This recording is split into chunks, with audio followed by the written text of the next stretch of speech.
Hi guys, what's up, Dax here, and we are back with Forza Horizon. Now, sadly, as I said, the live commentary for this is sort of broken. However, I will leave the live commentary on the next episode. The quality won't be so good with the audio, but I think the last episode of this sort of series of videos I made was actually pretty good, so I'll leave the commentary on, even if it wasn't the greatest of quality, because I think it was entertaining. But yeah, in this video I'm going to do a review of Forza Horizons, because I've been playing this game quite a bit, and I just really wanted to get my opinions out there on this game. But yeah, the gameplay is just the races that I did in this sort of 30-minute video. I just cut out all the driving about and just put the races in, so hopefully it's a bit more interesting just seeing the races.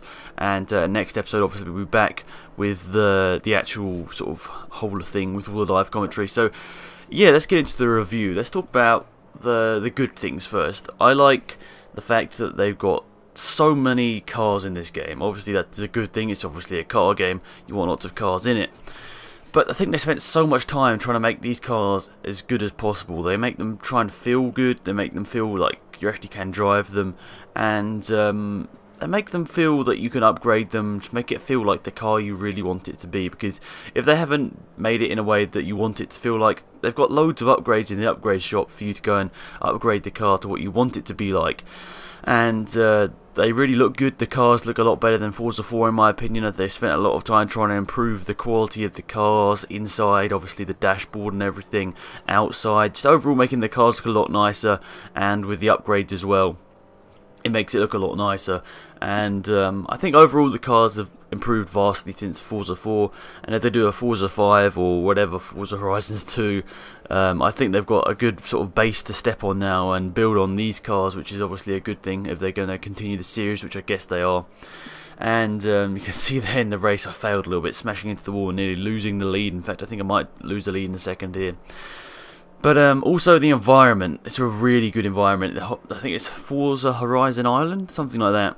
Horizon Island maybe, but overall the island is really well done. They've spent a lot of time making sure that wherever you go the atmosphere is good, the town's built well, the signposts built well, everything built well, the smoke coming off the tyres and all that sort of stuff.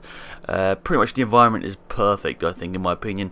If I want to compare it to a game, I'll compare it to Test Drive Unlimited 2, because that's sort of the most similar game recently to what this game is like. Obviously free roaming, then going to races. I guess that maybe where they got the inspiration from there is where I lose the race because I smash into the wall. But I think they must have took quite a bit of inspiration from Test Drive Unlimited 2, because it's pretty similar in a lot of ways, but in my opinion Test Drive Unlimited 2 wasn't a great game. I think this one is really good. I mean, this is what I'd like. This is what I wanted Test Drive Unlimited 2 to be like. And you can see there smashing into a civilian car and pretty much failing and ending up in 4th place for that race.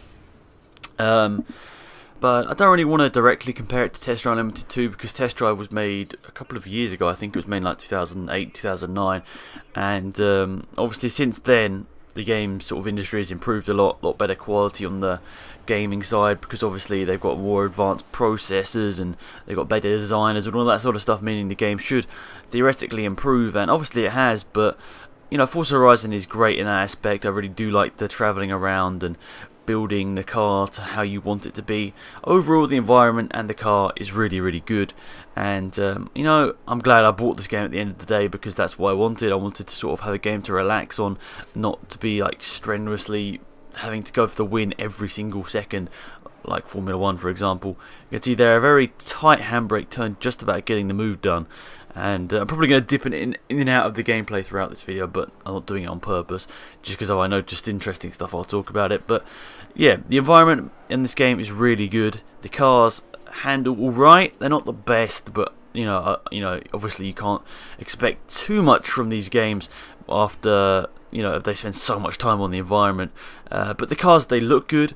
I don't think they feel particularly realistic, but then I don't think it was a game to be built to be realistic. I think it was supposed to be a sort of arcade sim, so some parts were arcadey, some parts were simulator. I don't think there is many simulator parts in this, but if you turn off all the assists and everything, I think you do get a car which is quite realistic to drive in some aspects.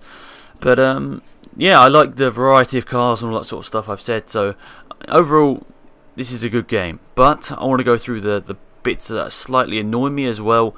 And yeah, so some of the things that annoy me is that the damage modelling isn't great. I mean, obviously the cracked windscreen, I think, and all that sort of stuff is cool, but I mean, there have been cars that have gone past me and hit me whilst they've just been sitting on the side of the road and haven't got a single dent in the car, and as you know, I expect a bit of maybe paint scratch and all that sort of stuff.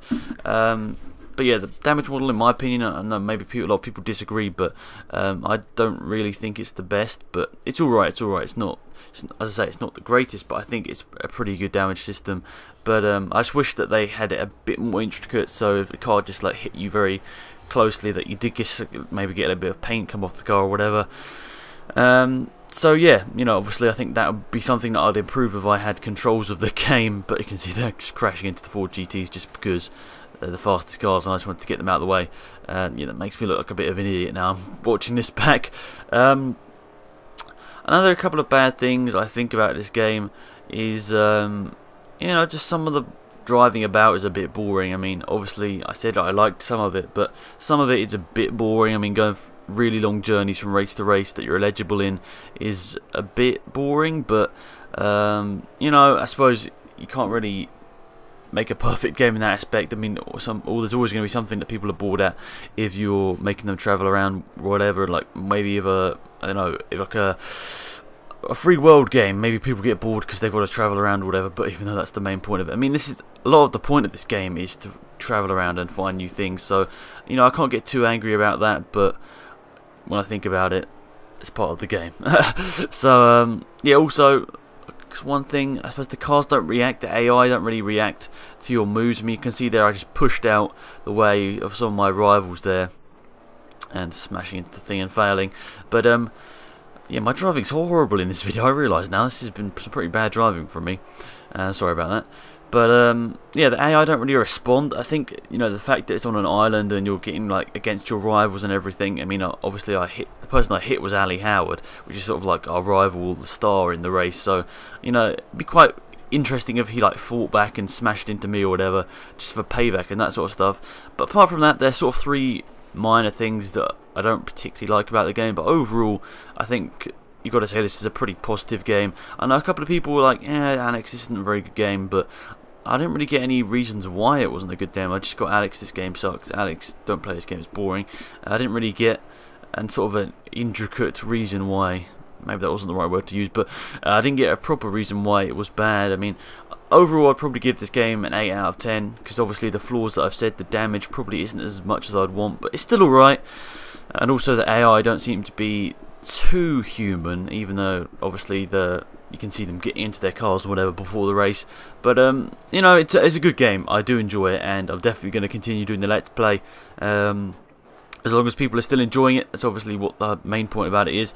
I mean, I'm enjoying the game, but if everybody isn't enjoying the series, I'm fine to stop it and do something else. But I'm just trying to mix it up with more and more games. I'm trying to keep just about 4 games to post over the weeks, of just to make sure that I don't get too much people getting like, Alex, play this, play this. I mean, I can play enough games, but I'm not gonna spam up like an episode of Forza Horizon each and every day. I'd rather vary it up a bit. You know, post F1 one day, then Forza, then F1, then I don't know, Dirt 3 or whatever, then Toka, just to try and mix it up a little bit. That's why I don't post the same thing more than like once a week normally. But yeah, that's pretty much it, guys. That's pretty much at the end of this video. I think at the end of this video I get our blue wristband, which is obviously a good thing. And yeah, I appreciate everybody tuning into this series. Maybe you'll leave your opinions on Forza Horizon in the comment section, and if you dislike the game or if you like the game, I'd really like to see a comment, see why, because obviously I want to see the feedback and what everybody's saying about the game, because obviously this game's been out like half a year or whatever now, so obviously everybody should give enough feedback to it. But yeah, nearly 100,000 credits there after spending lots of money and all that sort of stuff. But yes, we got to the next wristband, and yeah, pretty awesome. We're going to collect that from Race Central, I think, in a second here. And but overall, I've been really enjoying Forza Horizon. I'm looking forward to posting more series or episodes in the series. And yeah, so pretty much it, guys. Thank you for watching, and I'll see you in the next video. Goodbye.